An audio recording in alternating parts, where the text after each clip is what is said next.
వాళ్ళ అబ్బాయి పక్కింటికి వెళ్ళి దొంగతనం చేశాడు. దొంగతనం చేసి దొరికిపోయాడు. దొరికిపోయిన వెంటనే పక్కింటి ఆయన ఆ పిల్లాడు కాలర్ పట్టుకో, రే మా ఇంటికి వచ్చి దొంగతనం చేస్తారా నువ్వు అని చెప్పి ఇంట్లోంచి బయటికి తీసుకొచ్చి కొట్టబోయాడు. కొట్టబోయినప్పుడు తండ్రి చూశాడు. బాబా, హలో హలో బ్రదర్, ఆగండి, ఎందుకు కొడతాను మా అబ్బాయిని? మీ వాడు మా ఇంటికి వచ్చి దొంగతనం చేశాడు, కొట్టకొని ఎలా ఉంటాను నేను? మా అబ్బాయి మీ ఇంట్లో దొంగతనం చేశాడండి. మా అబ్బాయి చేసిన దొంగతనానికి నేను క్షమాపణ కోరుతున్నాను, వాడిని కొట్టకండి. కొట్టద్దంటారేంటండి? నేను కొడతాను, వాడు వదిలేసేయండి అని చెప్పి ఆయన వదిలేసిన తర్వాత కొడుకు ఇటు పక్క వస్తే తండ్రి కొడతాడా కొట్టడా? ఎదురింటి వాడు ఒక దెబ్బే వేసేవాడేమో, కానీ తండ్రి నేస్తాడు 3 దెబ్బలు కొడతాయి. ఇంటికి వెళ్ళి దొంగతనం చేస్తారా అని గట్టిగా కొడతాడు. ఎంత గట్టిగా కొడతాడు తెలుసా?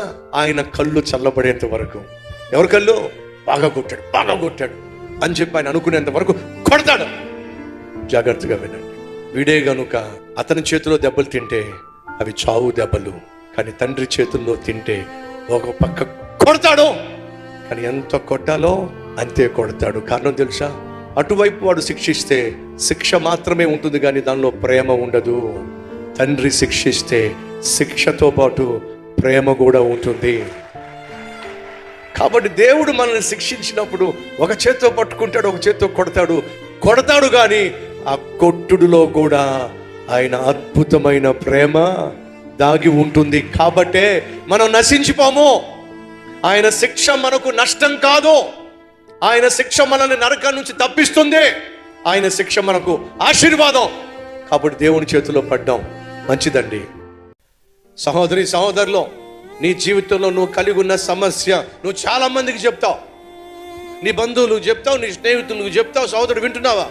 నీ తోబుట్టువులకు చెప్తావు, అన్నకు చెప్తావు, తమ్ముడికి చెప్తావు, అక్కకు చెప్తావు, చెల్లికి చెప్తావు, స్నేహితుడు చెప్తావు, బంధువులు చెప్తావు, అందరికీ చెప్తావు నీ సమస్యలు. వాళ్ళందరూ వినగలరు కానీ నీ సమస్యలు మాత్రం తీర్చలేరు. కాబట్టి చెప్తున్నా, నీ సమస్యలన్నీ లోకానికి చెప్పుకొని లోకువైపోవడం కంటే లోకాన్ని సృష్టించిన సృష్టికర్త ఉన్నాడు, ఆయన పేరు ప్రభు, ఆయన యేసుక్రీస్తు. ఆయన నీ సమస్యను చూడటమే కాదు, నువ్వు చెప్పిన సమస్య వినడమే కాదు, ఆ సమస్యకు సంపూర్ణ పరిష్కారము ఇవ్వగలిగిన యేసుకు చెప్పుకుంటే నీ జీవితంలో అద్భుతాన్ని చూస్తావు, అద్భుతమైన జవాబును చూస్తావు. ప్రయత్నం చేయి, నీ సమస్యను యేసుక్రీస్తుకు చెప్పే అద్భుతాన్ని స్వతంత్రించుకో.